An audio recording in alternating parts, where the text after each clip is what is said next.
to have a beer with your face on the shelves of these beer distributors that you've walked in so many times, it's crazy. And then to have your buddies text you and say, dude, this is wild. Like, we're so proud of you. It means the world. And I'm glad that we did it. Are there things in hindsight I would have changed? Yeah, absolutely. Of course, such as life. But it's cool to have even it's just a sticker on a can. Yeah. But it's cool to keep that little memory of like, man, this was neat. Like, we went to the first brew day and everything. I'm pouring the hops in there.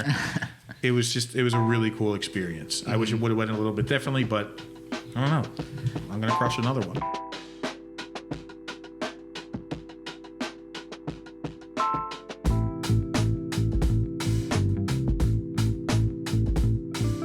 Welcome back to BrewedAt Podcast. I'm your host, Richie Tevlin, joined as always with Evan Blum. Hello. And today we are joined by Greg Ulrich. Chase Ulrich. I don't know who Greg is, but there's a Doug and a Chase Ulrich oh my here. God. Sorry. Okay. Yeah, I was just getting confused. There's just so many names going on. So I know probably everyone that has like follows you knows this name situation, but we've been talking about it. Can we just start off with the name and then we'll go from there? So food influencer in Philly. Yeah, that's what, food extraordinaire. That's what they say. Foodie. Sometimes I'll do sports. Sometimes I'll do a nice Delco accent. But it's a little mix and match of everything anymore. But the name started Chase U. My real name is Doug, which is like the second line in my biography, so everybody knows that. But Chase U started when I had a personal training account. So it was kind of like an adaptation off my last name, which starts with U, and it was Chase the best version of you. But this was many pounds and many cheesesteaks ago, so no longer a personal trainer. But I was like, I'm not going to recreate the brand. At that time, I think we had maybe 1,000 followers, and then COVID happened, so there was no more in the gym. I had to get shoulder surgery. Then there was definitely no more in the gym, and Chase U just kind of I think that's happened. A way with a lot of internet personalities. Yeah. Like, you see them with all the followers that they have, but you don't realize like at some point they started with like 300 followers, and then it just like it's at no point did they just like restart their brand when they were like became this publicly known figure. Like, yeah, we all started with 0, and then it just kind of things just kind of happened and fell into place. But my real name is Doug. Feel free to intertwine. Sometimes people are like, oh, it's government name, which it is, but whichever one you want to call me. No, it's kind of funny to have a nickname that's just like another first name.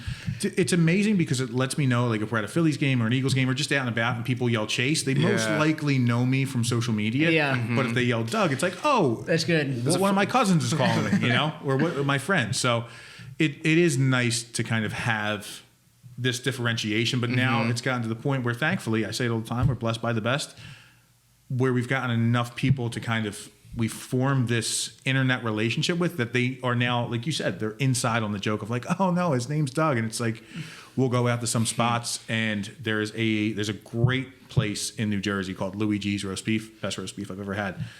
The girl behind the counter, Gianna, her dad owns the place. Walk in one day and she goes, we had somebody who said, oh, this Chase U guy sent me there. It's great. They're like, oh, Chase's review was awesome. And she looks at the guy and says, actually, we're friends, and his real name is Doug. So now it's taken on like a life of its own of like, oh no, if you actually know him, you know that his real name isn't Chase. So you're very personable. Is there a difference between Chase and Doug? No, or is this just you? Who you see is who you life? get. And I don't know if that's because I'm naive or what, but this is the person on camera is the person that you're going to meet in real life, unless it's like 8:00 in the morning and I'm just waking up. But at that point, I don't know, man. I'm like a golden retriever. I want to be everybody's best friend. Yeah. And I don't know if that's a good or bad thing, but no, who you see on camera is who you see in real life. Was that, and you said you were doing like personal training before this, was that kind of like the brand also? You were kind of like talking in front of the camera, or was it more just like flexing, here's my workout tips? It wasn't even that. It was just flexing in front of the camera, right? When Instagram used to just be so many just pictures, stills, it was like me and my buddies just working out. And I look back at it now, and I'm like, you provided zero value of anything. No, like, oh, here was the workout, here's the breakdown, here's what muscles. Dude, like, oh, here's me flexing in the mirror, and here's my shoulders again. Like that was every single post, and it was fun for me. It filled the ego, but aside from like, your gym crew that you work out with, there was no value add to it. So was that the first time like you posting content? Nope, or sure it was. Like I've been trying to post content, I don't know, probably since 2014, but that content came in intermittent ways of like my girlfriend at the time had gotten me a flip camera. And I was like, oh, let's film something. And you just posted up on YouTube because you didn't know any better. There was no plan in place. It was just like, oh, my friends are going to find this funny. And you have 6 views, one of which is you, 5 of which are your family, and maybe 1 additional friend. And everybody else is like, oh, yeah, okay, what are you doing? But then, you know, as time progresses, you kind of, you find that one thing that works. And it's like, oh, I get it now. But yeah, that's, I want to say we've been doing Chase U in this aspect probably since, I don't know, 2022 is really when we kind of hit our stride a little bit. But and what happened? You like just tore your shoulder and you're like, I just want to do something different? Yeah, that's a great question. So we initially were doing like, you know, the workout stuff, and then shoulder happened, COVID happened, weight gain happened, and it was just, I need something to do. And I remember one day my wife and I, during COVID, all masked up and everything, we were shopping at Aldi, and I saw in their Aldi Find section a maple bacon coffee. And I just put it on Snapchat and sent it out to a couple people on my story, and I was like, should we do a review of this? And that was it. Prior to that, my wife and I were doing like Yum Yum boxes. So it was like food from all around the globe. And we just sat there and did like a 15-minute video. Like unboxing. Yeah, and that was really it. And it was just fun. It was something we enjoyed doing. So we did the coffee review, and at the time, before I became a little bit of a coffee snob, I was like, "Oh, this is good. You should try it." You shouldn't. How chemically enhanced isn't the right word, but altered it was not. It's not a good coffee, but it got like 75 views. And I'm like, "Oh my goodness gracious, this is amazing!" So we started doing the coffee stuff, and it was a lot of fun. It was only coffee? Just coffee. That was it. So I've learned a lot about coffee just kind of by doing that stuff. Like I'm a coffee addict for sure. But it was just kind of like finding these different brands that had cool, fun flavors, because I love a flavored coffee, and just doing like a review, but making a skit out of the review. Certainly there were some where it was just sit behind a table, point and shoot. But I was like, there was one that was called Mint Invaders from Chocolate Space by Bones Coffee Company. Obviously a mint chocolate chip coffee, but the first shot of that video is me floating in the air as if I'm being abducted. I literally put my hands on both sides of the counter and just had my wife film my feet floating. But like I wanted to make a skit, and they're ridiculous. They're absurd. I look back and I still love them, but they're ridiculous. Yeah. So we were kind of like just doing that, and one day I'm scrolling through TikTok, and I wanted to avoid TikTok for so long because it was just, dances for the longest time. And then I vividly remember one day I'm laying on TikTok. I was like, I could do this so much better. Like, I could do these things. And I literally said to myself, don't talk about it, be about it. Shot up from the couch in that moment and just started filming stuff. Started using the trending sounds. One sound took off. And it's that like taste of success where you're like, oh, I'm addicted to this. I like this. I want more views, which psychologically is super unhealthy, but it's the reality.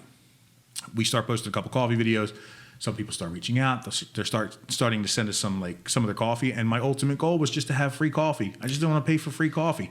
And we got there. So we were having fun with it. And it was a lot of it was an enjoyable time when we were all locked in to just be like, okay, we can still connect with people. That's how Josh Eats Philly got like a $50 Dunkin' Donuts gift card. That's how he got started. Yeah, it seems like a lot of the like food influencers that start, it's like go into it just like, we're just making content, compared to like where it changed at some point to like, we're going to get paid for all the stuff we're doing. It's surreal, and that's why I say it again all the time. Blessed by the best. I thank God every day for what I'm able to do and do all of this stuff. But this, where we got now, was a big piece to Lizzy, aka Lower Merion Foodie on TikTok or Instagram. She made a video ranking the top 5 cheesesteak spots. And she basically said, I forget what the other 4 were, but she goes, number 1 is D'Alessandro's. And if you like D'Alessandro's, chef's kiss. And I stitched it, and I literally went, it's not that good. And it blew up. Like, that was like my first viral video on TikTok when it was easy to go viral on TikTok. And people were like, this guy gets it. He knows what it is. And then there were other people who were like, this guy doesn't know what he's talking about. Yeah. Meanwhile, little reference, I grew up on top of a pizza shop. My dad owned a pizza shop when I was growing up. Unfortunately, not as successful as like an Angelo's or anywhere close. But I said to myself, I was like, I know a whole hell of a lot more about cheesesteaks than I do about coffee. Let's start going and doing this stuff. And then that's when it kind of started of going out, just like Josh Eats Philly said, you go out and you quite literally, you're paying your dues. You're paying just like we all do, right? It's a business transaction. You pay X amount of money, you receive the food. But now I just so happen to record it on camera. And I think there was a video at Angelo's. And, you know, got to play the game, right? Angelo's is a big name. You know that it's probably going to do well. So that I don't want to say it was one of the first ones that we did. But we went down to Angelo's and we stopped off at Woodrow's prior. So we filmed a nice little cheesesteak review at Woodrow's, and they have a creamy chili truffle mayo that's on there. And there's a big argument of, does mayo go on a cheesesteak? Depends on who you ask. I think mayo goes on everything, but I'm kind of weird. I like mayo on a cheesesteak, but the way that cheesesteaks are now with Cooper Sharp fried onions, it doesn't need it. But if you ask me 5-10 years ago, you go to a corner shop, mom and pop pizza shop, yeah, American cheese, mayo, ketchup, fried onions. Absolutely. Yeah. Absolutely. But the Angelo's thing, we went out there, and my wife's a big reason for this. I was very nervous. Everybody's out there in their Eagles gear, myself included. And I'm like, I don't know if I can do this. Because I had just done the review and I wanted to do man on the street interviews. And I was like, I'm not one to shy away from talking to somebody, but I was very nervous. And she looks at me. She basically says, "Who the hell are you? This is the guy that I married. Like, who cares? If somebody says no, just move on to the next person. You're all out here. Everybody's having fun. It's Eagles games coming up. Just go ask them some questions." And we did. And I think that was one of the big pieces that really let me go, no, this was fun. This was a lot of fun. And, you know, we had just ripped the Band-Aid off. That's really, what Dan and Doug were saying. It was like, you know, you just 99% of people are going to suck. You just have to keep going. Yeah. And it's just.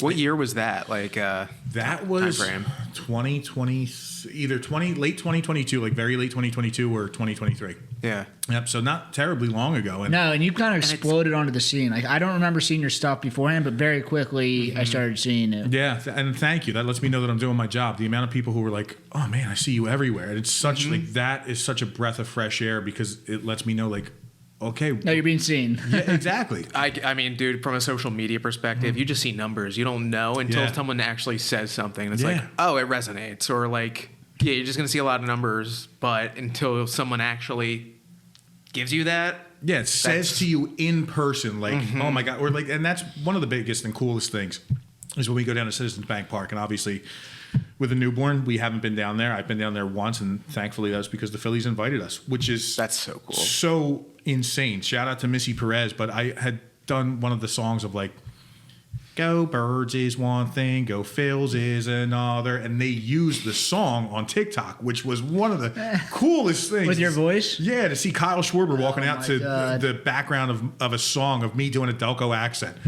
But she invited us out, and it was just, it was cool to really be around other content creators, but being in a suite too, like, it's not my element. Like, I want to be of the people. Now, granted, I want to be in the 100 level with the people, but like when you go out there, people are like, "Yo, can I take a quick picture with you?" I'm just some asshole that eats food on camera with a beard. Like, but the fact that it resonates with people, and there's people who were like, "Dude, one time we were leaving the game and this guy messages me, and I never thought that I was going to get a message like this, and it's so surreal." But he's like, "Dude, life is hard." He's like, "But I know that when I come on and I see your videos, like, it gives me those 60 seconds to just kind of relax and enjoy that." I getting chills talking about it, but like, it's just, I'm just eating food, trying to help small businesses. Yeah, but like you talked about before, like, social media can be toxic, but it also allows people like you to get in front of people. Yeah. Like, how hard would it have been, like, for normal people? Not that you're a normal person, you're a great personality, but like, to get on TV and get in front of all these people, like 30 years ago, that would have been impossible. I say it all the time. God didn't give me many gifts, but He gave me the gift of gab and a sweet beard. So I thank God I could put him to use somehow. But I do get that question a lot from like other content creators. I could talk about this all day. Like, this could be a 7-hour podcast, and we can come back tomorrow and do another 7. I love talking about content. Getting reps in is obviously the biggest thing, right? Getting your reps in, being consistent. But people will ask all the time, like, "How do you get in front of the camera?" I'm like, I don't know, man. I just get in front of it and talk. But like, my full-time job, which, shout out to Drexel University, College of Engineering, go Dragons. But my job is to speak to people. That's been my job in higher education for the last 12 years, is to go out there and try to recruit students to a specific school that I work at. So I've really been able to kind of sharpen my irons in doing that. And instead of just talking to a crowd, now I just talk to a camera. And usually behind the camera is my wife, so it makes it a lot easier to talk to her. So usually, like, I'm assuming your videos have gotten better. I would hope. Are there like specific things that you're working on now? Yeah, getting B-roll shots and overlay shots. Oh, really? Yeah. So instead of just because a lot of it is just such point and shoot, and I've talked to this. This was such a huge validation. But it was Jonathan who runs the marketing at Bean to Bean Coffee, which is my favorite coffee in the city of Philadelphia. He was talking about like other content creators. He goes, "What I love about you is that it's you. It's your content. It's not the overview of the food that's coming over, which everybody's doing. You're there. You're eating the food. I'm seeing your actual reaction to you eating the food, not you just going, oh, here's a shot from up above and saying, oh, it's really good. You should try it." Which I'm not knocking anybody. I kind of knocking some people, but like you're seeing the actual reaction. But people also care about the food. So I've been trying to get into the back of the restaurants and just getting some B-roll footage, and that's it. And Anthony from Pastaficio's in Northeast Philly was really the big one, or not, in South Philly rather. Pastaficio's in South Philly was really the one who kind of invited me back and was like, oh, we should get me making the sandwich, and it kind of like clicked of like, yeah, no shit, we should do that. So that's what we've been trying to do more. And then just upping from using your phone to using a DJI to implementing wireless mics to make sure the audio sounds good. Yep. But it's also just making sure that you have that vision of like, what do people want to see? And then just being authentic with how you're telling the story of what you're eating or what you're showcasing. So did you have when you started and you're like, all right, I'm going to start doing the food thing? Did you have a list of like 50 places, or no? You just kind of have everything? And it's kind of like day to day, like whatever you're doing. A lot of my life has just been winging it, just kind of shooting from the hip, and it's served me well. I'm not a planner. My boss will be the first one to tell you that, but it's being able to kind of just like grab and go, or again, shoot from the hip. So a lot of it in the beginning was just, we're in this area. That place looks cool. Maybe we should just go do a video real quick. Just like Josh said, right? We're here. Let's shoot a video. Or just kind of like showing those places you love that you've been going to for years before content was even a thing. Just show them a little love and just kind of going from there. I mean, has your knowledge of where everything's at and like what the good spots are, has it like increased significantly? Are you just getting hit up with DMs just like constant recommendations? Thank God we do get a lot of requests. And that fills up the schedule pretty quickly. But if there is a place that's out there when I'm already in a place that's kind of called me out, I'll try to hit that up.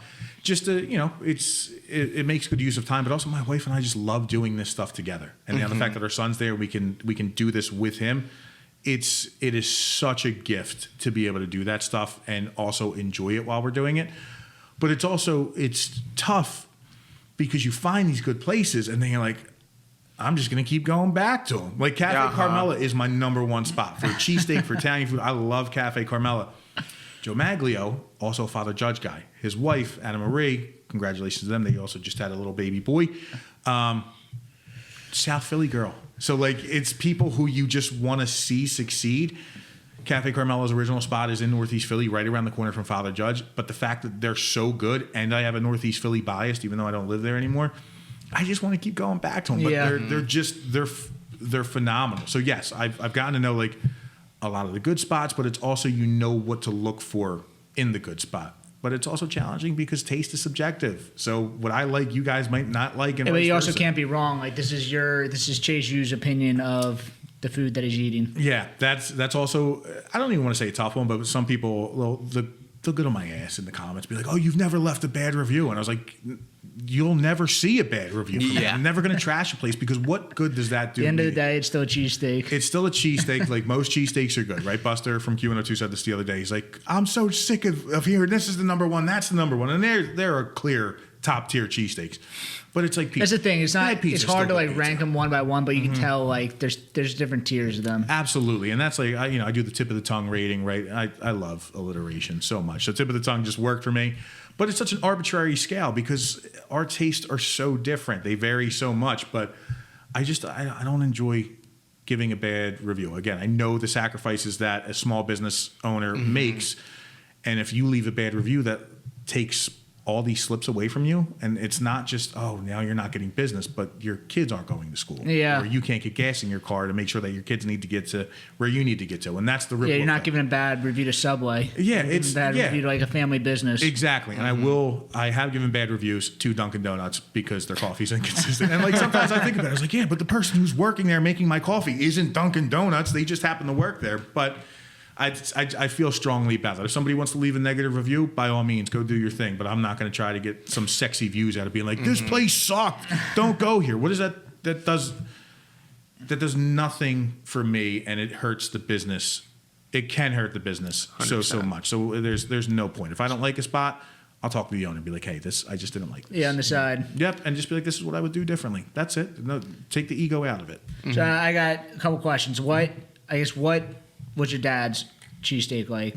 Like, was it, I'm assuming he didn't have like the sesame rolls or anything like that. No, that was way back when Amoroso was still the go-to roll, and Amoroso is not the go-to roll anymore. Amoroso has its purpose, and that is in the house when you're making a sandwich.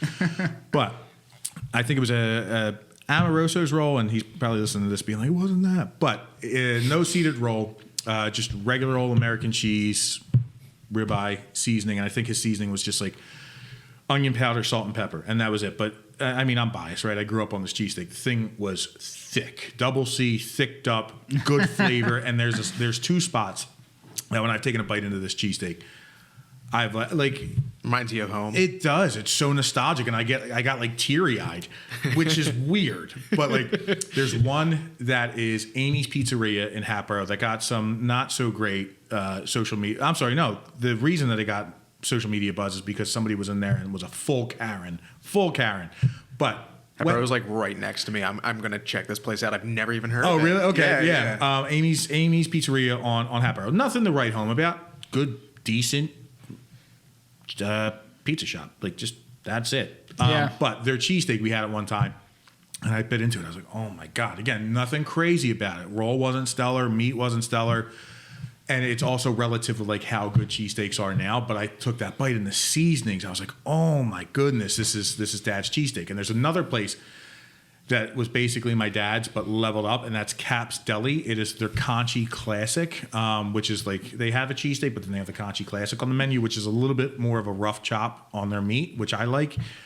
But it's just the flavors. When I bit into it, I was like, this is wild. But they are using a seeded roll, so the Conchi Classic at Cap's.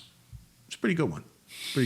But yeah, his cheesesteak, it was good. He was just, it was in Wissinoming between the variables that take place of a neighborhood changing, trying to offer fair prices in a business, like being a fair businessman is just an oxymoron, right? Yeah. It kind of sucks to say that, but it's tough. And when you have inconsistent help that's coming through, and that hasn't changed to this day, of like trying to find good help at a decent wage, everything's just kind of stacked up against you. So again, I liked his cheesesteak a lot. His pizza was a little too cheesy and saucy for my liking, and but it was fun. It was fun growing up in a pizza shop because I didn't see all the struggle that he went through. But now you just got to enjoy the cheesesteak. Got to enjoy a lot of really good food, and he had great strombolis. But now that I do this and I talk to him more and I can appreciate more of what I went through, Dad, you're the American dream, man. So thanks for doing everything you did.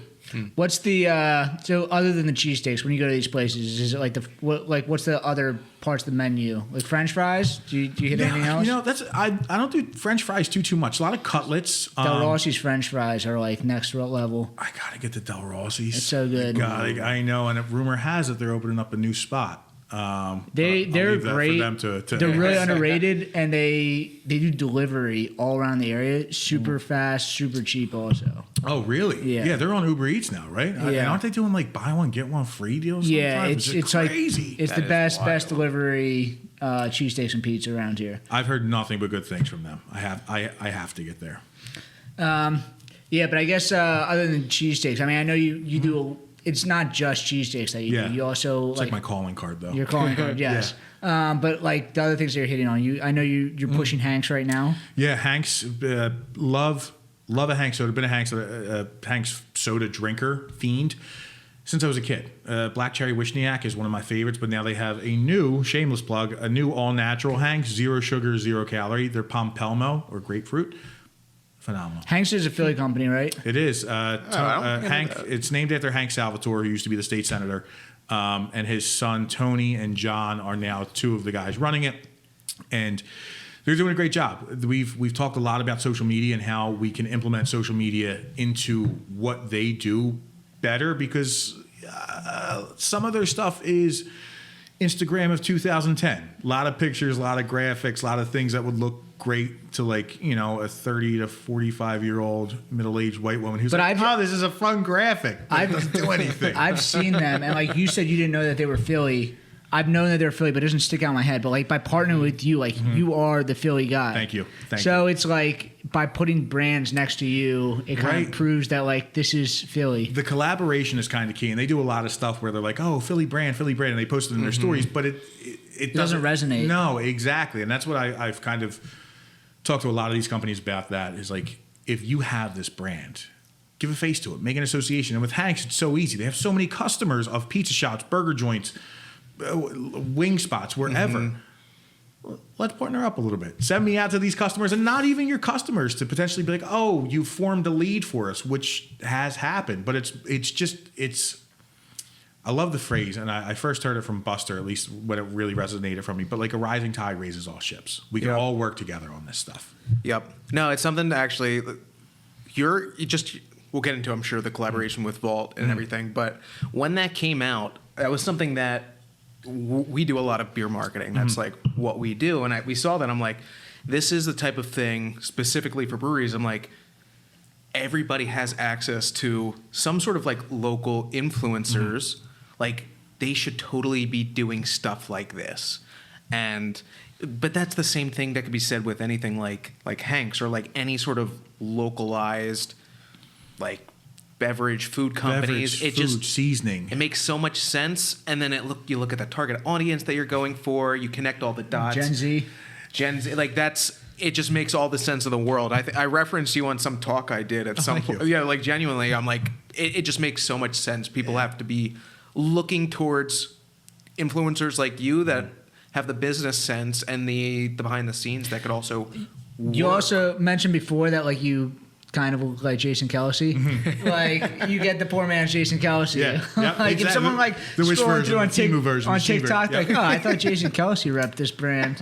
Yeah, no, it is. Again, all those white guys with beards look the same, especially when you have like a middle part or a side part.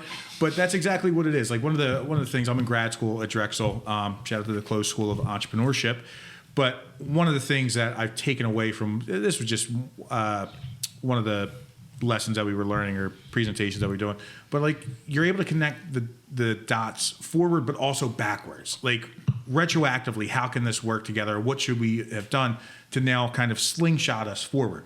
And with Hank's and all the beverage companies, it just makes sense to be like, I'm going out there eating, what am I washing it down with, right? And we're trying to work with somebody who I bought the car off of, which was Pacifico Ford down in South Philly. So bought a Ford Maverick, which is great. Love it. Wanted to get a nice safe car for the baby. But I pitched back to them. I said, guys, you're in South Philly. Why don't we go do a review at a shop? Car's behind us. We could be in the car. Like, there's so many ways that you can look at the different branches that are coming off this route of social media. Yeah, Gary Barbera. Instead of just a stupid bear. Exactly. You. Exactly. Is Barbera the best boy, I guess?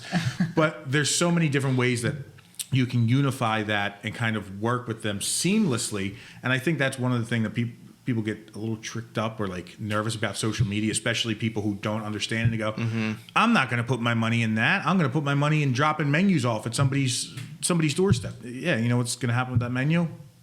Right in the trash, because they're going to go right online to look at it, where you could spend a lot less money. That's going to be a lot more effective. So again, using Hank's as the example, we pitched that exactly to them. Gave them a breakdown of like essentially a cost analysis of what this is going to look like, and we inked a 3-month contract, and hopefully, just like every single time you're having a cheesesteak, like you gotta drink something. Yep, you might as well drink with a Hank's. Exactly. We gave them some deliverables, and especially with everything that's taking place in Philadelphia in the upcoming year, right? We have the World Cup, the Club World Cup that's going on now. World Cup's coming here next year. All-Star Game's coming here next year. By the way, the Club World Cup, I didn't realize that was happening in Philly until like 3 weeks ago. The World Cup's going to be insane next year. It's already crazy with the Club World Cup. There's so many people coming in from out of country. And I mean, this is just like nothing compared to the World Cup. And now everybody that's going to come in here looking for, where's a good place to eat? Yeah. No matter where it is, there's this bearded guy that's drinking a Hank soda. Like, those are the things that, like, brands right now, if they're not doing something, this is the time. I mean, they're already a little bit late to the game, but there's so much. Yeah, especially every place association also you go to, like they're gonna be like, oh look, we got like thousands of views on it, but like Hanks was there also. Like, let's think about bringing them in too. Exactly. And like, what are the things that people that are coming here for the first time are able to associate with Philadelphia? Like cheesesteaks, Philly; Tasty Cake, Philly; Soft Pretzel Factory, Philly; Hanks, Philly. Bring everything together to know, like, I'm getting the real Philly experience. There's a lot of like large regional local brands in Philly that I think light up your market. Even Dietz and Watson too. Right? Dietz and Watson, Rita's. Yep. It's all right there, and that's what, like, it's so great to see some of the small businesses and smaller brands kind of capitalize on this and are willing to invest in that and kind of take the risk. But I mean, since we started with Hanks, I think they were maybe about 6,000 followers when we very first started. They just hit 9,009 or something like that. So I mean, it's not all because of me, but when you're constantly hitting somebody in the face over and over and over, especially when it's a company that is kind of helping themselves here, helping customer that they have, let's say, Silvio's in Hatboro, right? Silvio's Hoagies, they just brought Hanks on. And it's now Hank's we're going to go out there. We're going to do a video for Silvio's. It's like, look at them giving back to the community, the hand that feeds. That's what this is all about, is how can this small community thrive with each other versus getting bought out by these big conglomerate companies that have endless marketing budgets, which, I want to talk to them too. But I want the small businesses to kind of thrive. That's our goal here. Mm-hmm. Nice. So I guess moving in, why are you on a craft beer podcast? You have this beer with Vault Brewing. Yeah. How did this happen? And I mean, I see this beer all over the place. This is like, it must be kind of weird to like walk into a beer store and just see your face. It's surreal. It's surreal. We'll preface it. The final batch is coming to a close, so it's going to be, if you get it, it's going to kind of be, like a relic of sort. So hold on to it is what I'm saying.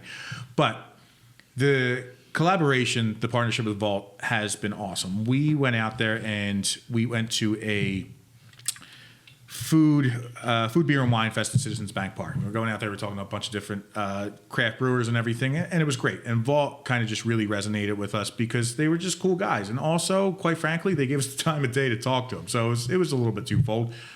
But Scott, who is who is the managing partner at Vault, we had a conversation. He's like, I found you before that. He's like, I really liked your social media presence. He's like, I like these reviews that you were doing, and it was a conversation he had with his team saying, we should bring this guy in. So we agreed to do 3 videos for them, showcase their brand. They were trying to kind of redevelop as they were just refreshing the brand a little bit as new owners came in and all that. Mm-hmm. So they brought me in. We did the videos. It was great, but we wanted to continue on working with them. We built a great relationship with them. They're an awesome company. It's good beer. It's like the only IPA that I actually like. I'm not a big IPA fan, but I like theirs. So we were like, what if we just made a beer? And as you were saying earlier, it's like, we kind of get it. How can we unify 2 brands that make sense? So we came out with the beer. We literally did 1 taste test of it. I crushed the lager that they had made, and like within 30 seconds, just crushed it, cracked open another one. I was like, don't change this. This is amazing.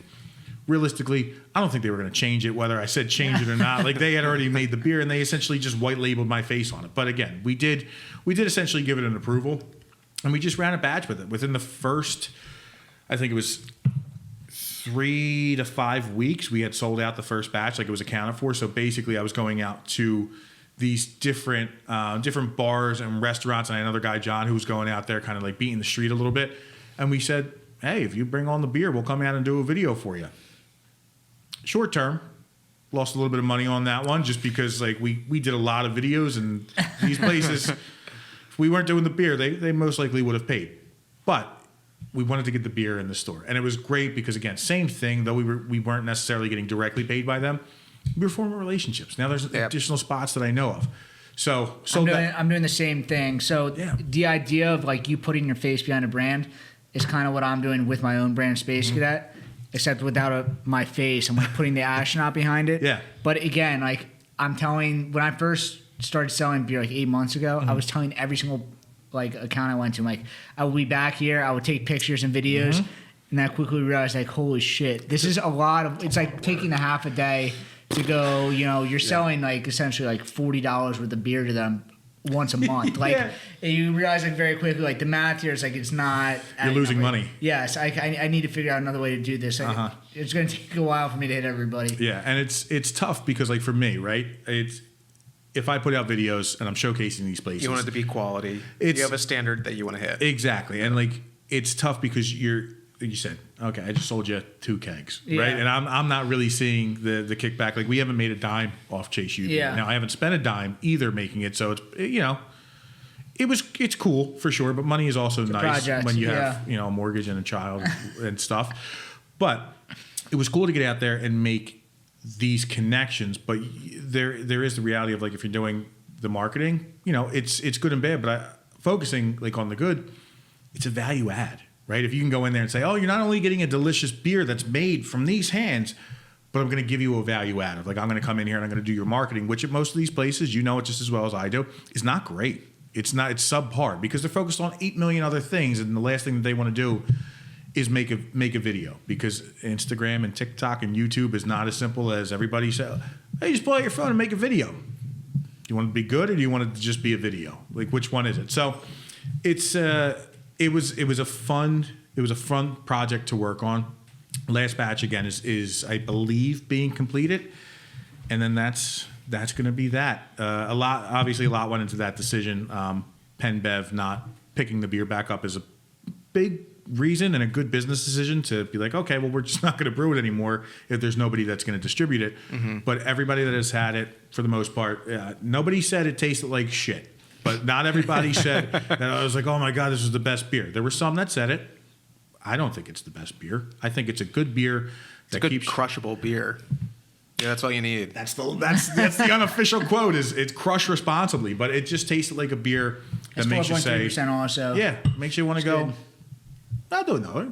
But like 6 more times. I'll do another. And that's what we wanted was just something that people liked, you could bring to the tailgates. We wanted to get to like Phillies postseason, but obviously we're not going to get there. But we did go out to a couple Eagles tailgates, and it was just cool to throw a beer with your face on it and watch people drink it. Like it's surreal. As much as this might not have been like financially viable for you, it's probably cool because you are building a brand around yourself. Like you see what Mr. Beast has done with the Feastables. Yep. It's kind of your taste into CPG and like, how can you get brands out? I'm sure this is not going to be the last opportunity that you get. Thank you for saying that because it's nice when I think that of like, there's most likely going to be another brewery or another beer that's like, oh, we can partner up and do something and we'll do it differently this time from a business standpoint. But to have a beer with your face on it on the shelves of these beer distributors that you've walked in so many times, it's crazy. And then to have your buddies text you and say, dude, this is wild. Like, we're so proud of you. It means the world. And I'm glad that we did it. Are there things in hindsight I would have changed? Yeah, absolutely. Of course, such as life. But it's cool to have even it's just a sticker on a can. Yeah. But it's cool to keep that little memory of like, man, this was neat. Like we went to the first brew day and everything. I'm pouring the hops in there. It was a really cool experience. I wish it would have went a little bit differently, but I don't know. I'm going to crush another one. Yeah, I know, someone that's similar to you, Pancakes and Protein Shake. She's got the beer with Attic. Yeah. Right? But I think, like you said, there's definitely maybe some kinks that you have to work through, whether it's with Bolt or somebody else. Like, I think it's definitely makes sense. I mean, I think for the breweries at least, I know there's just a ton of value as far as exposure and like from just being a fan of Vault and in general, a beer like this and just like the market share that you were going after too. Like they didn't have a beer in that sort of category. Exactly. So for you to be able to break that into and for them is just really cool. What do you think your viewership base is? Is it younger people? I mean, you're pretty clean. Yeah. But you obviously have a beer brand. But do you think it's just younger people, like college age kids, or older than that? I think it's probably people that are around my age. 35 to 45 is I think where I hit it heavy. But per Instagram analytics, it's about 25 all the way up to 55 is where like my bread and butter is. I don't hit the 13 to 17 demographic. I don't want to hit that demographic. Don't hit that demo. But it's also like a pretty even split of male to female ratio. I have noticed that it trends more female when I'm doing like songs or parodies in the Delco accent. Now it's more female when I'm doing like dad content. So thank you to all the rock star moms that are out there that are sending it to the rock star dads. But yeah, it's a pretty even split. But yeah, it's usually like 25 to 55 is my demographic, which honestly up to 55. I'm surprised I hit that demo, but everybody likes to eat, so I think maybe 5-10 years ago, 55-year-olds were not on social media. My parents are on social media. Mm-hmm. It's like I think that it's just standard now for. My parents are on social media because of me. Yeah, I need extra views, but no, I do agree. But it is cool, especially again using like the real in person, because Evan, like you said, I can get comments right, left and right, DMs and everything. But when people are coming up to me from all different age ranges at Citizens Bank Park, being like, "Oh my God, Chase, you," and asking for a picture, which by the way, I very seldom see the picture. Like, there's maybe 2 of the amount that I've taken. Saving it for themselves. They might be, but like I've seen like maybe 2 in my tags on Instagram. I'm like, where's the picture going? But it is cool to like sit down and try to have a conversation with them and all that. Like I can't do this without everybody. Again, I'm just some schmuck from Northeast Philly who has a bunch of followers that, thank God, trust my word. But it is cool seeing like, you know, these teenagers running up, be like, "Oh, can I get a picture with you?" Be like, "Oh, you're the goat." And then there's, you know, a mom who's like, "Oh my God, you're so cute. I love your videos. They're the best." I'm like, "Thanks." What is so TikTok? I just recently started posting that. I've been talking about TikTok for a while, but I just recently, last couple of months, started posting on it. Yeah. Are businesses still heavy? Like, I want you to do this for Instagram, but like the TikTok's a value add on, or is it? Because I feel like you get more views on TikTok. Yeah, it depends on who you are. TikTok has changed so drastically from what it was, obviously from being Musical.ly, which I wasn't even introduced to it at that point, but it was the easiest way to go viral. And now it's kind of one of the harder ways, at least from my experience, right? Well, you can go. Instagram's very follower heavy. Mm-hmm. Yeah. For TikTok, it's like you can hit like a group of people that like you're not connected to at all, just all of a sudden out of nowhere. Yeah, it's so finicky. I used to be very consistent on TikTok, and it's kind of like, oh, well, I'm going to chase where the viewers are. Instagram became my bread and butter, and that's kind of everybody wants YouTube, right? Everybody wants the YouTube money, myself included. But Instagram kind of became that. Oh, this is competing. So I put a lot of time in just doing that, and it's the same video. It's all cross posting. It's just what's going to resonate, what's not going to resonate. But this is my take. TikTok has become social media QVC. Every single thing is just, what are we selling? What is the product that we're pitching to? And that's what I've heard is, if you're not selling on TikTok, that's what you're missing out on. So whether it's a product, whether it's a bev.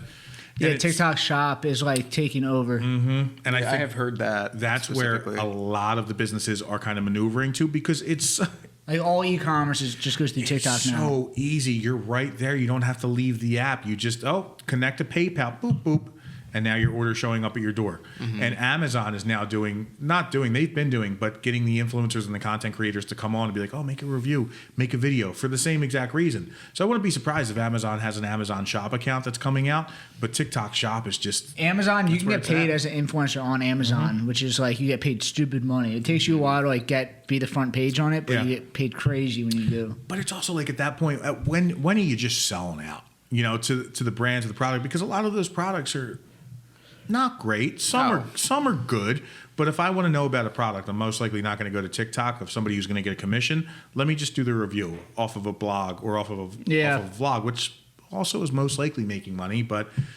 I think TikTok, a lot of businesses, it is the value add, right? I'll do a cross post on TikTok, but the big time value is going to be on Instagram, on Meta, essentially. The brand face lives on Instagram. Exactly. It's like the new face inside their website. It's like their company runs on Instagram. Yeah, and there is still, you know, there's a lot of people who are like, oh, I don't trust TikTok. It's like, okay. It's like, Sure, but you're on the internet, right? And you're sharing a lot of information. 12 other apps on your phone, full access to your pictures. Yeah, so it's, you guys know that just as well as I do of what that conversation looks like. But people value Instagram, Meta, and granted, there are a lot of businesses who have been established where Facebook was the social media source for them. So if you're on that and you can connect those devices or connect those pages together for Meta, I think people see that, and TikTok again is just that value add.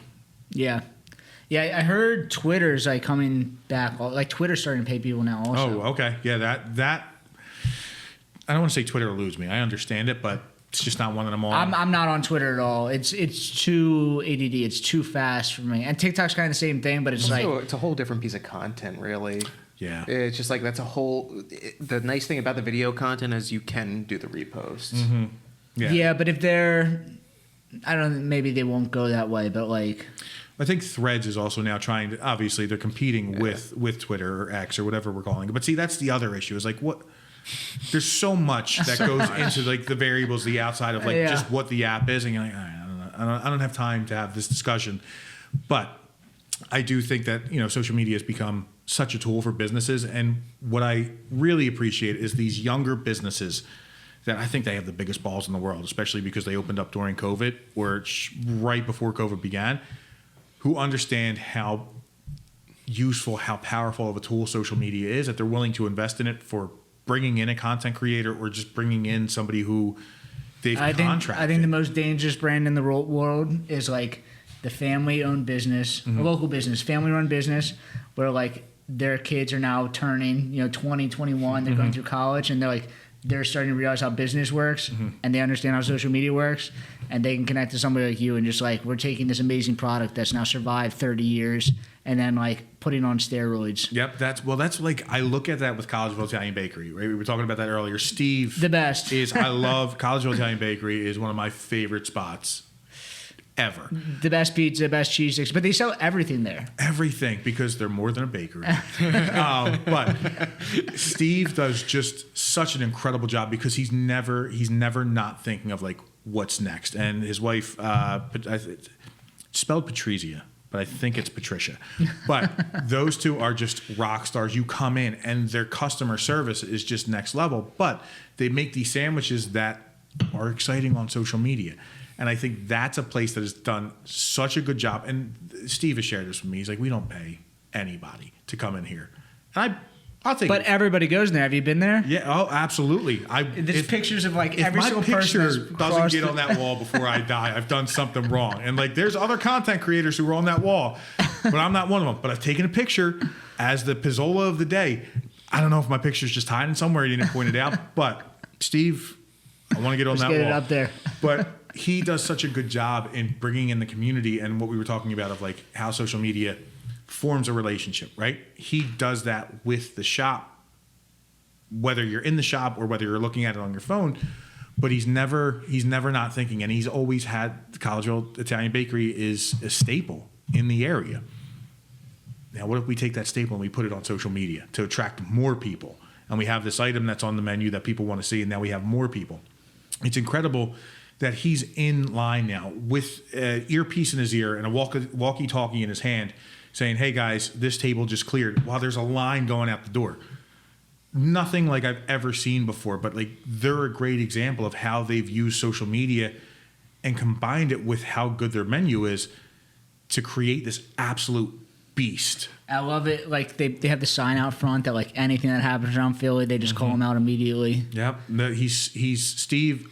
I point a lot of businesses to look at their content because they do such an amazing job with it. Any celebrity that is in town, whether they're doing something at Oaks or like a card signing, he's on it. The collaborations that he's done with like Matt Strom or Brandon Graham or Joel Embiid, like it's just so impressive to see how he's used their name, image, and likeness to kind of benefit not only the Collegeville Italian Bakery, but also like the Eagles Autism Foundation.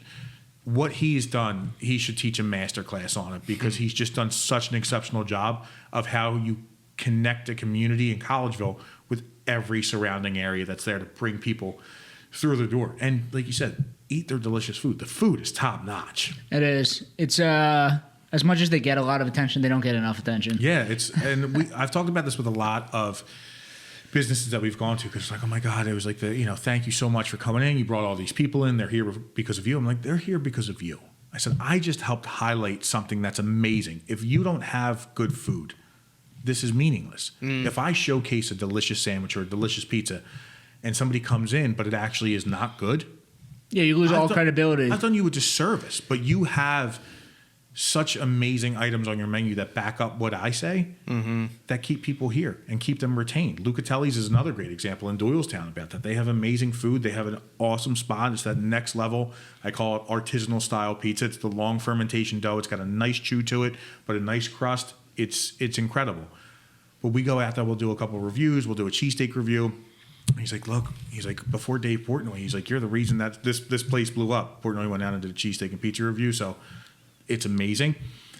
Now that I think about it, maybe Portnoy went because he saw my video. I was just thinking it. So too. perhaps. But like Dave out there and Joe, they run a great business. What are the pizza places to hit up around here? So obviously them, but I was gonna say around Philly, I'll leave that to Mike, pancakes and protein shakes. Okay. Philly is so saturated, and thankfully, since I live in the suburbs now, I'm able just to focus on the suburbs. Yeah. Lucatelli's is very good. Rumor has it, not a rumor, that Maple Glen and Lucatelli's are the same family, same owner. It is. So it's Lucatelli's is more of like that artisanal. Maple Glen is more of a snappy New York style pizza. Yeah. Steel Penny in Hatboro started off as a coffee shop. Now it's kind of expanded. Steel Into Penny pizza? Into pizza, into sandwiches. Just a very, very good craft joint. Their coffee is awesome. Their Detroit style pizza, which is so unsuspecting from a coffee shop first, phenomenal. They got a guy Dean back there who's running the show.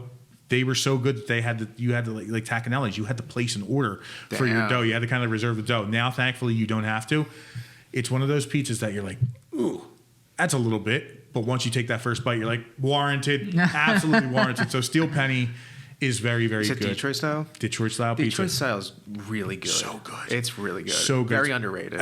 It really is. And I think Detroit style pizza doesn't get as much love as it deserves in Philadelphia because we're so passionate and prideful. Like, no, it's Detroit. We don't like Detroit. Yeah. Go Birds, go Fly, like all that stuff, right? Tigers can kick rocks. But like, it's so good. The caramelized cheese on the end, and Collegeville Italian Bakery also has a very good one because they use the Wisconsin brick cheese. Because if you're not using Wisconsin brick cheese on a Detroit, it's not a the Detroit. Collegeville Italian Bakery, their grandma's pie is my favorite. Also very good one. The Norristown Red Top with the swirl, also very good. But Verona has a good one, which is right across the street from Maple Glen. Yeah, so you can hit both of them up. But yeah, I mean, there's a lot of good pies that are out in the suburbs. But Lucatelli's, I go back to. Steel Penny, I go back to a lot. That might be one of my favorite ones. And then there's a little spot on York Road right up the street from Amy's Pizzeria that was mentioned earlier. It's called Joe's Pizza. Nothing special. It's a boardwalk swirl, a little floppy, but it's just a good pizza that you're like, yeah, I'll get this time and time again. And I'm sure that there's people that I'm missing that are going to be, why didn't you mention us? But those are the ones that just sticking out right now. Yep, exactly. Mm-hmm. Exactly. Nice. So what? Do you have like stuff that's coming up in the like? You said you don't plan anything, but like, is there stuff coming up for football season or? Nothing for football season just yet, and I'm sure that things will pop up. The next biggest thing that we have is we've partnered up, kind of like unofficially, but we've already done some videos with Dad Season, which is the Nick Foles and Pat O'Donnell brand. Nick Foles, obviously. Cool. BDN, we know him. But Pat O'Donnell was a punter in the league. I think he's a free agent right now. But they partnered up on the brand Dad Season. So we've been working with them a little bit. Dad's Season? What is the brand? So the brand is, it's an apparel brand. Okay. So you're getting into the dad game now. Yeah. It's great, man. It's like every corner I turn, and this is, again, we're connecting the dots forward by going backwards of like, how can we do stuff? So Dad Season, it's DADSZN, right? The cool way to spell season now. But it's an apparel brand, and it's all about like, oh, Dad Season, no days off, right? You're always doing something, which is great. They just came out with some cool T-shirts, which is awesome too. But they just broke into Rally House, so we went out there.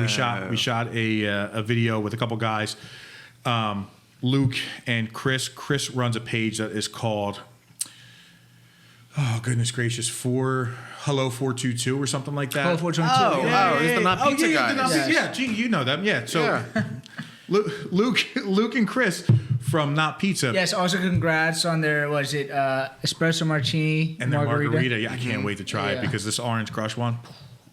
It's very good. Dangerous. But yeah, we went out there. So Luke runs his own creative production. So we went out there. We shot with that season. Went out to Rally House, and it was awesome. Thankfully, again, all these connections that you're fortunate enough to make. Pat had reached out, which I'm not going to lie, it's very cool to have the number of an NFL player in your phone. So he had reached out. He's like, do you have a contact at Wawa? And every time that somebody asks me for any connection, I'm like, look, I'll make the introduction. The rest is on them. If they don't answer you, they don't answer you. If they do, they do. They answered them. I'm in the Wawa Super Bowl commercial. Are you really? That's amazing. Jason Kelsey. I'm like the poor man's Jason They Kelsey. came in. Told you. I was at Victory. They came in. They asked if there was anyone that could be an extra. I walked outside. It took 30 seconds. I signed a piece of paper. And then 3 weeks later, I was just watching the Super Bowl and I popped up. I was like, I've never gotten so many texts in my entire life. Yo, you're on TV. Yeah. Yeah, that's amazing. But we're going to be shooting something basically to make a pitch to Wawa of hey, you should be partnering To sell with merch that. at Wawa? I don't know what they're going to do. That's a larger conversation for Pat and his team and Nick and his team to have. I did write in a BDN joke that apparently Nick was like, that's funny, but we can't use that. I understand it, but that's It's just cool that he saw it and you got to say we collabed on 2 videos. I'm a collaborator on a video with Really? Nick Foles, That's which cool. is just surreal. That's the coolest thing It ever. really the Super Bowl MVP. Philadelphia's real life Rocky. Legend. It's just it's such a cool thing to be part of. So yeah, we're going to be shooting hopefully this weekend down at the Summers Point Wawa. Has Wawa reached out? Have you done stuff with Wawa before? Yeah, we've done a lot of stuff with Wawa. Hoagie Fest? We've done, so when their pizza came out, we did something to kind of showcase the pizza and some other options of Wawa's late night runs. We did something, they sent out a PR package when they found out that we were pregnant. And oh my God. Then so cool. It was amazing. And there's any content creators or wannabe content creators that are out there, or content creators people that want to be, not want to be, but want to be content creators. Build those relationships because it's so key and it's going to help you in the long run. Wawa ghosted me the first time that I messaged them when I was under 7,500, and now they're sending me baby PR packages. It's surreal how that stuff happens. But they did a Father's Day video. I don't want my son to be on social media. Yeah, my wife, we don't want that because social media can be weird. Yeah, the AI generated baby in Squid we held Games. him to where his back was to the camera, but he's got it's the cutest thing, a little Wawa beanie that has Wawa. We put it on backwards so you could see it, and then at the end of the video, I close it off, and you hear him go he just coos, and I'm like, oh, it just melts your heart. But Wawa's been an amazing partner. Becky, who is one of the faces that runs the place over there, has just been an angel, and she's good at what she does. She's intimidating, but in one of those ways that you're yeah, I respect the shit out of you. But yeah, they've been great. So I'm sure that we'll do something with them down the line. They're an awesome partner. We have a pitch out to hers to hopefully we can do something, long term with them. Any Philly brand, I mean, you just the stereotypical Philly guy, and I think any brand, it just would be, an idiot not to just partner with you. Yeah, Victory, what's up, dude? Let's talk. I'll connect you with somebody. I got Connections to emails there, but yeah, I mean, the Hanks, any brand that just wants to be considered a Philadelphia brand. You're doing so many local things. It's why not put their brand next to the stuff that you're already doing? Sure. At what point did you you do a lot of comedy content as well? When did that sort of come about? It just naturally progressed into. That's exactly what it was. It was one of those things of my tagline is oh, let's give it a shot. I literally was let's give this a shot. And it was, I think the one that really resonates with me is when I started doing the stereotypical, we're watching the Eagles game, and this is, every Philadelphia fan during the Eagles game in week 3 versus whoever.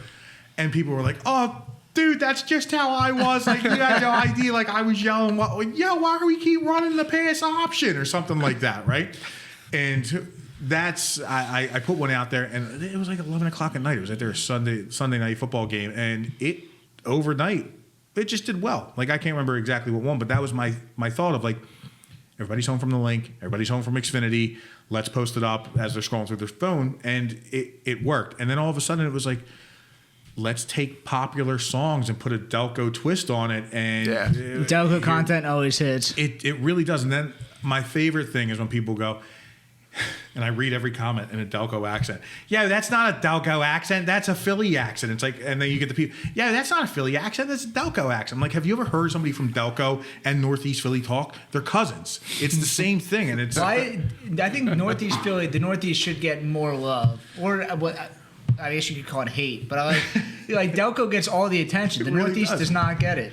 Well, I think that people just love to hate on Delco. I think it's for me, it's such an appreciation of Delco. My wife is from Ridley, which some people are like, that's fake Delco. So there's like such passion within Delco of what Delco is the real part. But like I married into it. I love it. I thought about moving there. And my wife's like, much like I am with Northeast Philly. It's like I grew up there. I love it there. She grew up there. She loved it there. Just go get a taste of it when you need it. Exactly. So like I love doing the Delco skits. And like sometimes I'll make the caption Delco Dad. Sometimes I'll make it Philly Guy or whatever it is. But it's the conversation that people have in the comments of like once it starts taking off, I'm done now. 100%. I've done my job, and they go off. But you can't be that naive to sit there and say there is not a general geographical Philadelphia area accent. We've all migrated from the center point of Philadelphia to Bucks, to Jersey, some people in Philadelphia don't leave, but like Delco, Cherry Hill, all of that. And the accent traveled with them. So like the more that we grow, the more that people migrate, the more that accent's just going to spread. And people are like, no, that's not Delco. That's Philly. No, that's not Philly. It's the same. It's so similar. Like there's nuances for sure. But people go crazy over it, and Delco does hit better on the algorithm, so most of the time it's Delco. Hashtag Delco, just toss it on the end. You just put it right there in the captions. But there are people who will say like, why does Delco get all that attention? Or there will be some people in Delco who are like, oh, I hate that, this is how we're perceived. And it's like, you are the most beloved suburb in the country. Like people don't sit there and go, oh, there's this popular suburb in Detroit that people make an accent out. No. People know Delco. Yeah, every person that watches the NFL knows that Delco's coming to the link this weekend. And then there's those fake Philadelphia celebrities that claim it. Like Bradley Cooper, love you. You're from Jenkintown, dude. You're not a Philly guy. I'm sorry to say that to you, but he does do a pretty good accent.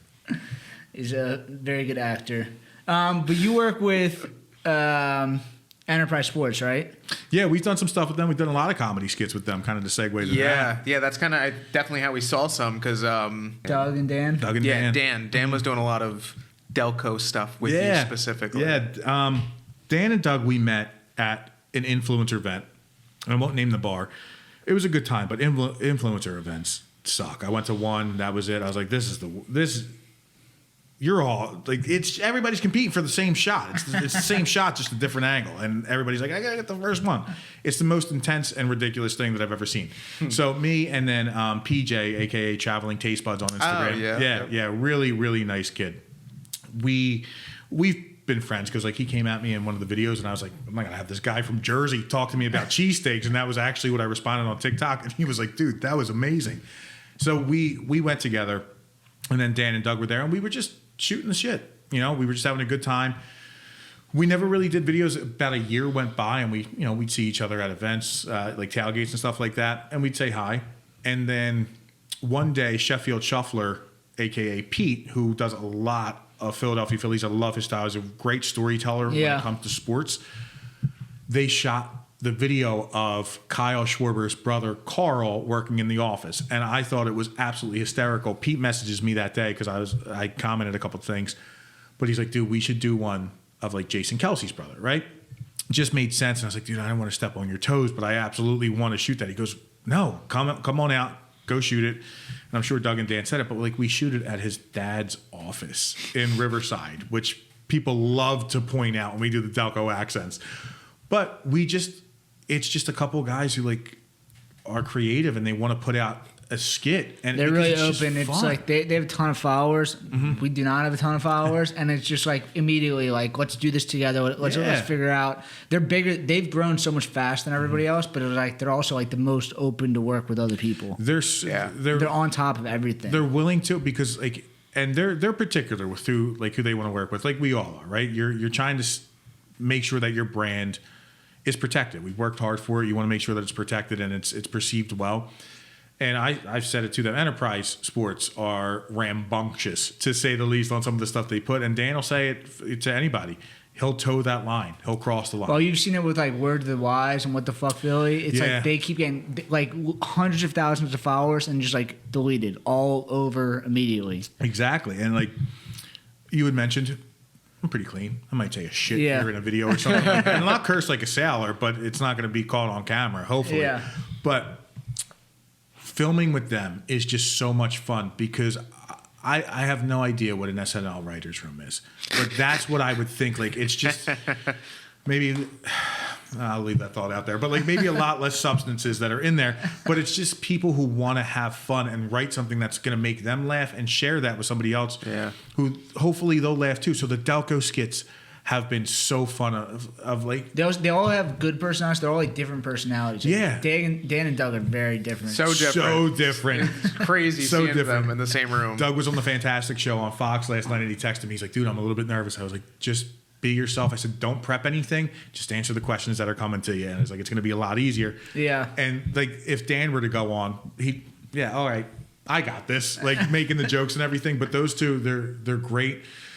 Pete's awesome too. We haven't filmed in a while, obviously, because I've been a little busy with the baby. Yeah. But Dan messages me all the time. He's like, dude, we got to film. And Dan, I miss you. Doug, I miss you. Pete, I miss you. But it's just, if nobody watched them, I would still want to film with them, because it's so much fun just filming that and seeing your idea come to life. And I say that to a lot of content creators of, if you would do this for free, that's what it's all about, because you enjoy creating the content. It's the entire creative process that you enjoy. Money's great, probably my favorite thing out of all of this, because it helps me take care of my family. That is the ultimate goal. Mm-hmm. But being able to create content that's fun, that people enjoy. I mean, they have good personalities. They're also awesome. like, you can tell like they're from Philly. They're very relatable. Some people put out like the Delco stuff and just like, this just is not hitting. Real. It's not authentic. I mean, they're Jersey guys, but it's okay. But like it's one of close enough. Yeah, it's one of those things where it's Philly's neighbor, but it's a lived experience, and I think that's the key when people are trying to do the Delco accent. Is like, is this real? Is it authentic? Is it a lived experience? Because you can't bullshit a city of bullshitters. They're going to pick up on it immediately. But they are such different guys, and we're all different in our own way, and we all bring something to the table when it comes to creating that content. But it's great because like Doug and Dan can shoot something. Pete and I can shoot something. Pete and Doug can shoot something. Dan and I can shoot something. And it just works under that umbrella of Enterprise Sports. And I mean, granted, there's no sports in our comedy skits, but it's just cool to like watch those Delco things. The one of Dan and I saying, oh, that's an amazing jacket. Oh, it's an amazing jacket too. Yeah, where are you from? Oh, you're from Delco, dude? That's crazy. And he comes back. It's got 750,000 views. Crazy. It took us 3 tries to get that right, because at one point I forgot to turn the mic on. But we're sitting in the middle of Riverside at 12:30 in the morning. There's apartments above us. We apologize to them. Of like just screaming, yo, dude, you're wah, wah, wah. Like, and it's cool to see those things come to life. But then for people to be like, oh, this makes me miss home. Or I can't believe that I actually miss Delco. But they're great guys to film with, and it's just, like I said, it's fun. It's enjoyable. Nice. So you have anything else you want to plug before we head out of here? No, I don't think so. I mean, where is it? Chase you everywhere? @_Chase_you. I say to people all the time. TikTok also? On everything. Cool. Yeah. If you type in on Instagram Chase Utley, just leave the Tali part out, and I'll pop right up with him. And I'm not Chase. But yeah, no, this was awesome. I appreciate you. Yeah, having me on. Yeah, this was fun to break bread and break beers. Yeah, definitely. No, thank you. Yeah. And you can find us at BrewedAt, the BrewedAt podcast. Subscribe on YouTube. 5 stars, please. 5 stars, Spotify. comments, reviews, and we'll see you guys next week.